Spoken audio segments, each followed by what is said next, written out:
Good day, you're watching Business World Live. I'm Jess De Los Santos and here are today's top stories. Congress officially opened session this morning ahead of President Bongbong Marcos's first State of the Nation address. Business groups want to hear detailed plans from the President's sauna.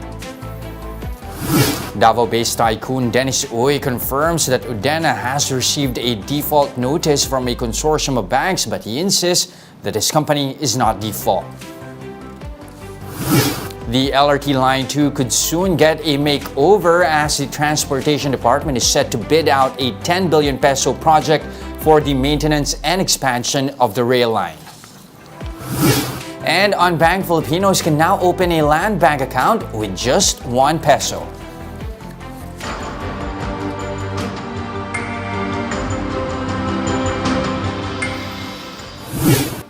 We begin our broadcast with the business community expecting President Bongbong Marcos to provide detailed plans for the next 6 years when he delivers his first State of the Nation address this afternoon.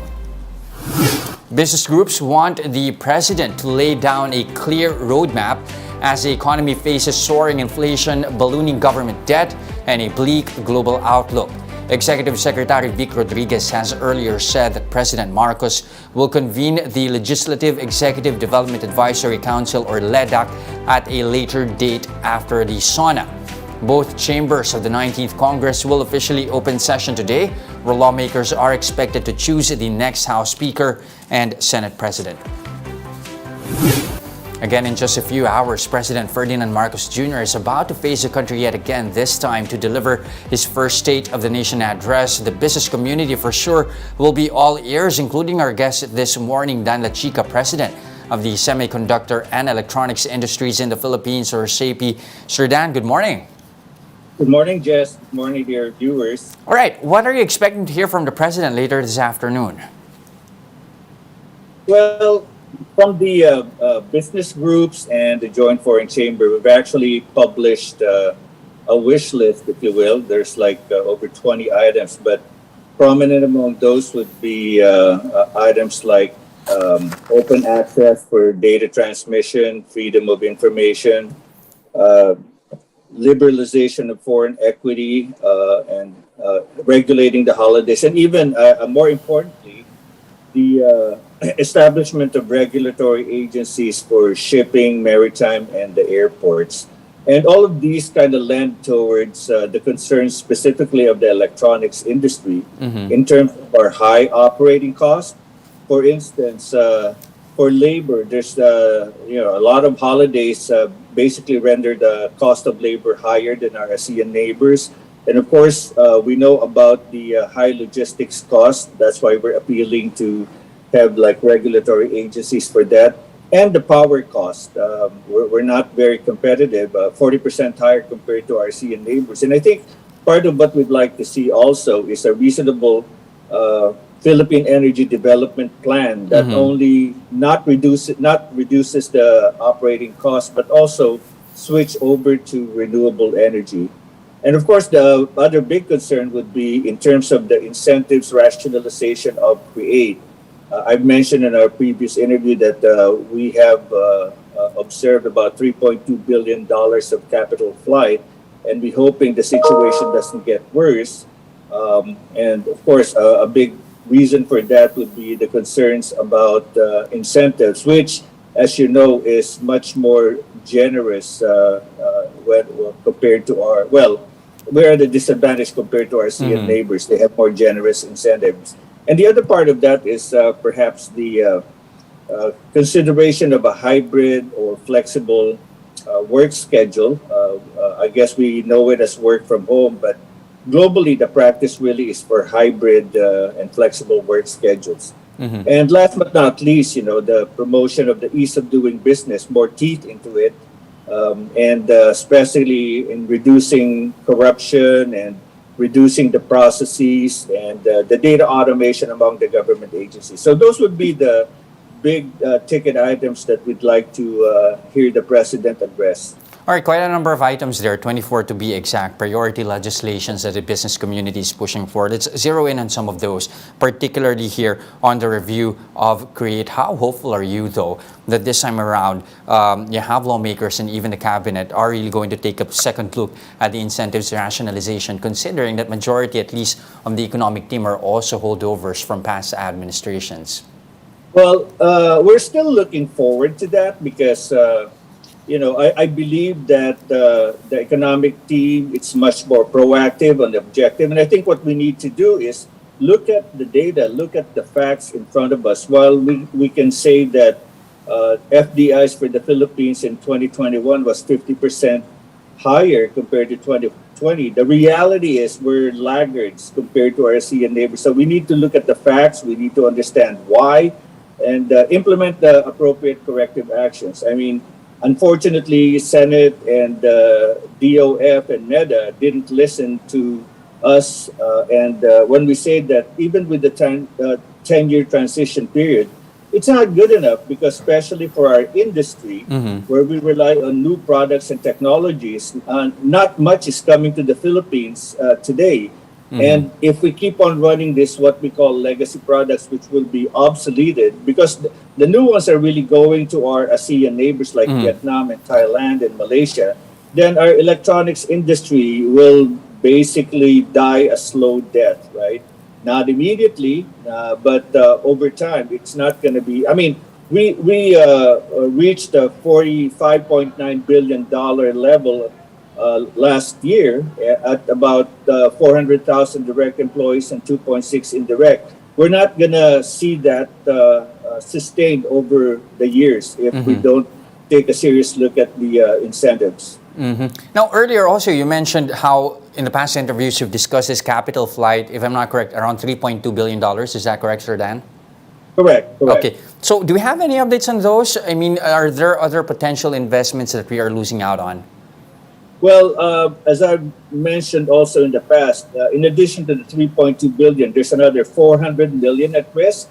And those are the ones that we know of. But obviously, like I said, because of the incentives that hardly compensate for the high operating cost in the Philippines, then we're not seeing significant, there are some, I must say that, but we're not seeing significant investments in new products and new technologies here in the Philippines. And then, new Congress is likely to revive talks as well on the ratification of our membership to RCEP. How crucial is it for Congress to work on that ASAP? And how will this change the export market? You have a previous UN study at least saying that, gains are tilting more heavily towards imports, upsetting balance of trade. How do you expect that to affect as well the export environment?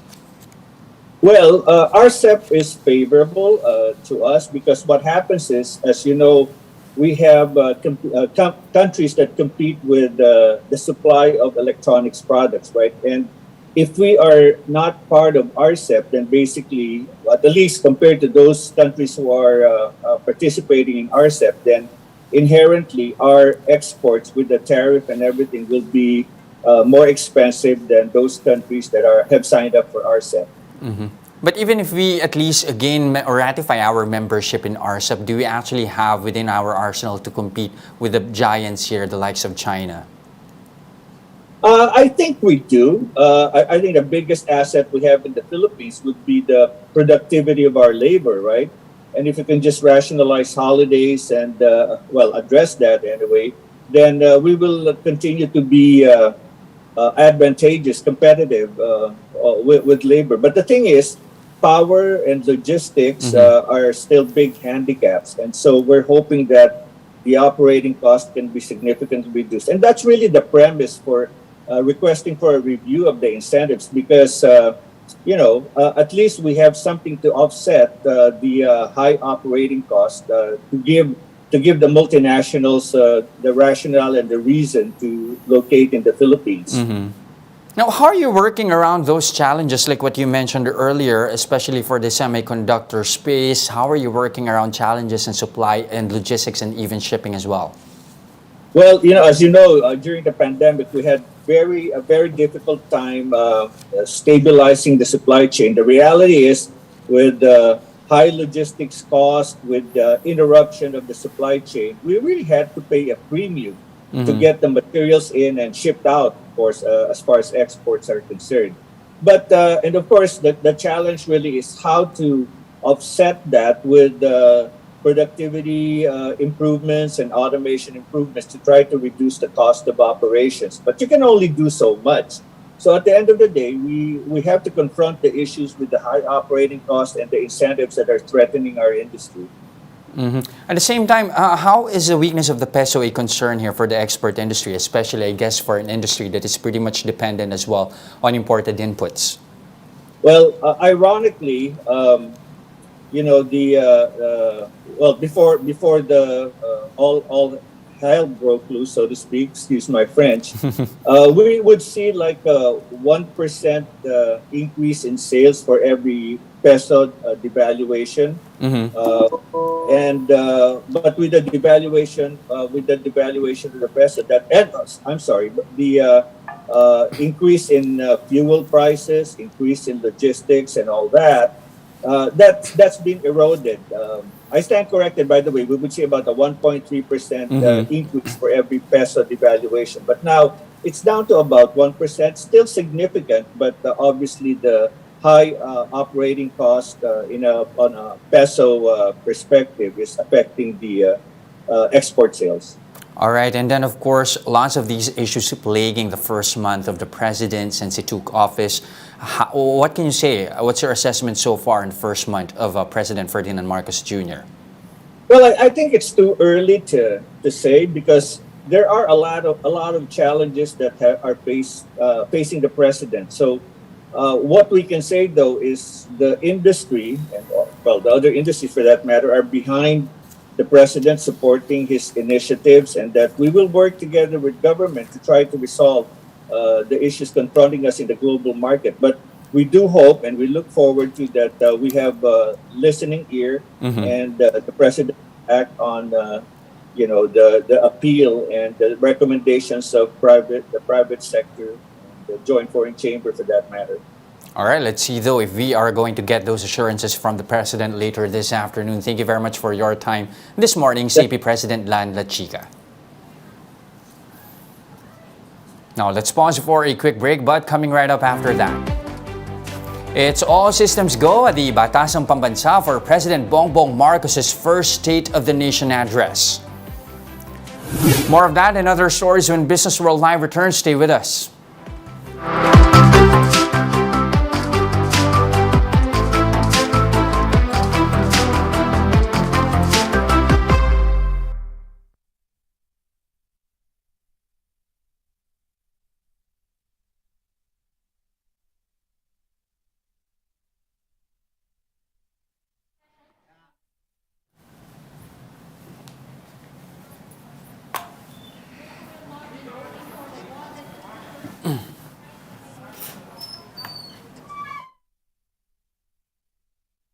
Presidential Security Group guarantees a smooth and safe conduct of President Ferdinand Marcos.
President Ferdinand Marcos.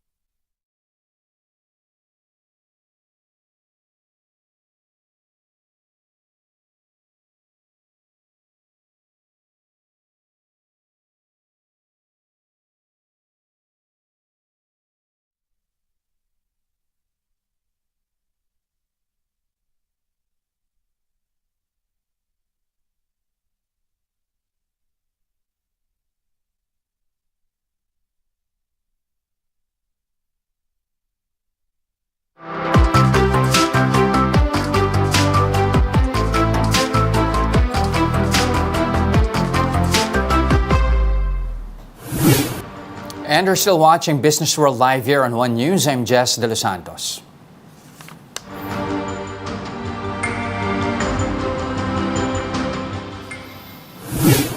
Lawmakers are set to convene this morning for the opening of sessions for the 19th Congress ahead of President Marcos's first State of the Nation address. Giving us the latest is Marian Enriquez, joining us live from the Batasan Complex. Marian, what do you have for us? Yes, Jess, the Presidential Security Group guarantees a smooth and a safe conduct of President Ferdinand Marcos Jr.'s first State of the Nation address here at the Batasang Pambansa. Upon entry through the gates, vehicles will have to pass by a UV inspection. Guests will then proceed to the South Wing Annex for registration, submission of negative RT-PCR test results, and health declaration forms for health screening. The PSG will then give guests the appropriate wristbands that will give them access to their designated areas. The House Secretary and Sergeant-at-Arms are also busy inspecting every entrances and lobby at the Batasan. By 10 a.m., members of the House of Representatives are set to convene at the plenary for the opening of the first regular session of the 19th Congress. A new House Speaker will be elected, which is the highlight of the event. House Secretary General Mark Leandro Mendoza will preside over the inaugural session until the election of a new Speaker. The elected Speaker is expected to deliver his traditional acceptance speech and outline his legislative priorities. House members, meanwhile, are expected to pass a resolution informing Marcos Jr. that the House has convened and organized and are now ready to receive the President and hear the SONA.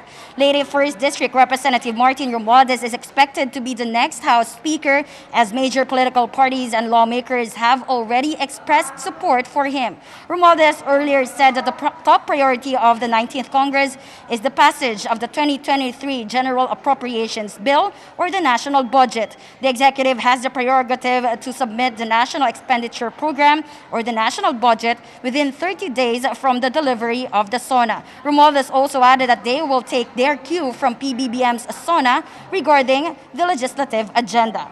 Just the House has also launched a website, the SONA2022.ph, and they will publish through this website all the relevant information and updates on the opening of the first regular session of the 19th Congress and the first State of the Nation address of President Marcos Jr. Back to you, Jess. All right, thank you very much, Marian Enriquez, reporting live from Batasan Pambansa. Now, Finance Secretary Ben Jocno says the government is on track to meet its revenue targets this year. Jocno revealed that at present, the Bureau of Customs has currently exceeded its revenue target, largely due to higher oil prices and peso depreciation. Meanwhile, the BIR needs to collect more in the second half of the year to stay on track. The national government aims to collect 3.3 trillion pesos in revenues for 2022. That's equivalent to over 15% of the GDP. For the first 5 months of the year, total revenues have jumped over 15% to 1.43 trillion pesos as economic activity improved. The DPWH is proposing around 3,000 infrastructure projects worth 53 billion pesos in Metro Manila next year. Most of the projects in NCR are buildings such as hospital and school facilities, as well as housing facilities inside military and police camps. The DPWH identified two major projects for NCR, the underground cable system and the water impounding project. Meanwhile, the Philippine Star reports that the Transport Department is now entertaining private sector proposals for the 10 billion peso LRT2 rehabilitation and expansion project. The project seeks to extend the LRT2 by adding 3 new stations: Tutuban, Divisoria, and Pier 4.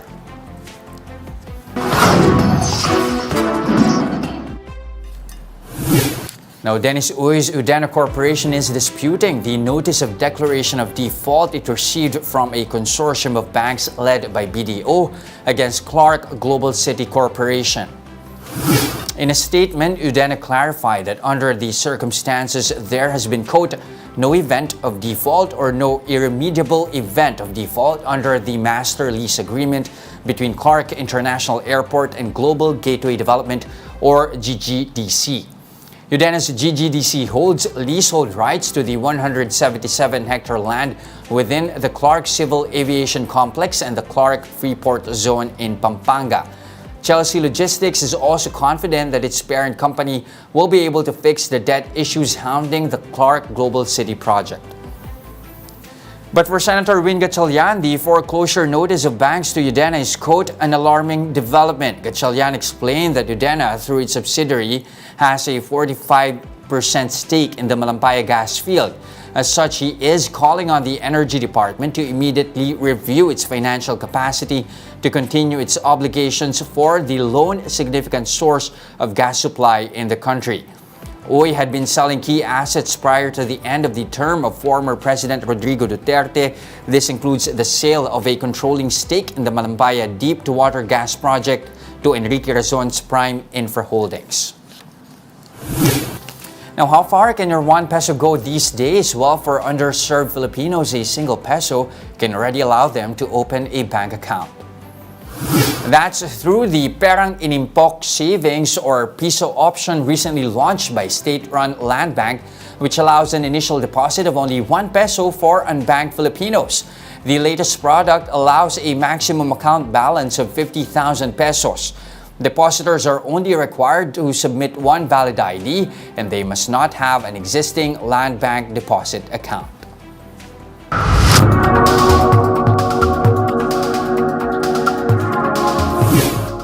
Economists expect the U.S. Fed to raise its second straight 75 basis points this week. More of that and other stories on the global markets this week, courtesy of Bloomberg. Well, the Fed rate decision dominating global markets this week, but let's take a look at the rest of your week ahead. And of course, with the Fed expected to raise rates by 75 basis points for the second straight meeting, that is our big focus. Chair Jerome Powell has said that failing to rein in inflation would be a bigger mistake than pushing the economy into a recession. That decision comes a day before second quarter US GDP data is released, and that's expected to show a second straight contraction. We'll also be getting growth figures out of South Korea this week. Australia's CPI could show inflation hitting a 21-year high. And in China, industrial profits year to date are likely to show stalled growth in the first half due to COVID lockdowns, Sherry. And of course, Heidi, big tech earnings also in focus throughout the week, especially as more firms hit the brakes on hiring. Reports of a spending slowdown loom large over Apple's results, already expected to show a major deceleration in sales growth. Investors will also be watching for any news on the state of supply chains from the likes of Amazon, Intel, Qualcomm, and AMD. And that's your week ahead. And those are the biggest stories on the economic and corporate front today. I'm Jess De Los Santos. We are One News, all sides, all the time. Don't go away. We'll give you some updates on the local bourse when Busnessworld Live returns. Stay with us.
The Nation address, you have Japhet Antiangco of Philstock saying that investors are awaiting clues from President Ferdinand Marcos on the domestic economy's direction. Again, so far what we have are clues from PBBM's Executive Secretary Vic Rodriguez saying that the first sauna will be zeroing in on economic recovery, pandemic response, as well as a return to face-to-face schooling and addressing food security. Looking at how the local bourse is performing so far today, things not going right, at least for the index here. We are down by more than 1%, close to 1.1% at that, sinking below to the 6100 level at 6196 to be exact. But expect more pain ahead. Offshore, there's again a looming 75 BP rate hike, which is more or less cast in stone for the Fed's July 26 to 27 review. This as U.S. inflation has yet to cool down. Japhet says a more aggressive tightening might cause downward pressure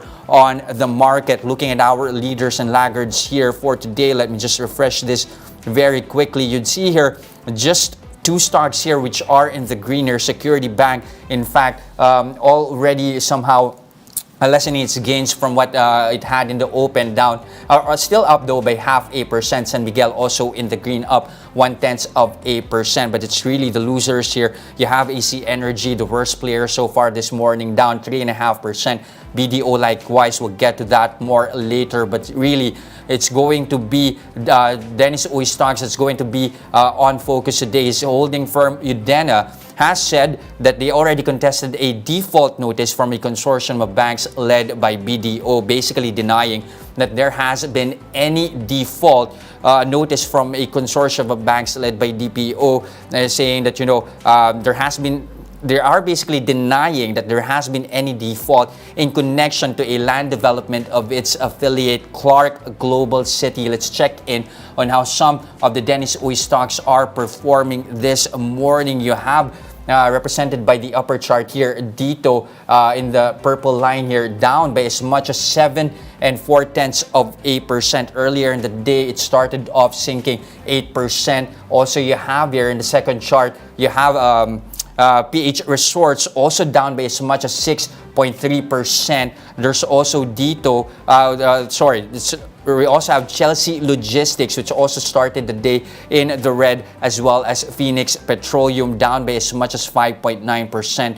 We, of course, was on a buying spree since Duterte came to power back in 2016, including key acquisitions such as the Malampaya gas field, a casino license, and a franchise for a third telco. Lenders are, of course, also expected to move. In fact, you have here BDO. Let me just refresh this very quickly. Starting the day, not in the best of ways here, down by as much as 3.2%, as well as other lenders. BPI also down 1.75%. And that's it for today, July 25, 2022. Join us again tomorrow at exactly 9:30 a.m. You can also catch us on Signal Play. Register for a free account now at www.signalplay.com and stream One News Live anytime, anywhere. I'm Jess De Los Santos. Mask on, wash hands, and stay safe. Philippines, we are One News. All sides, all the time.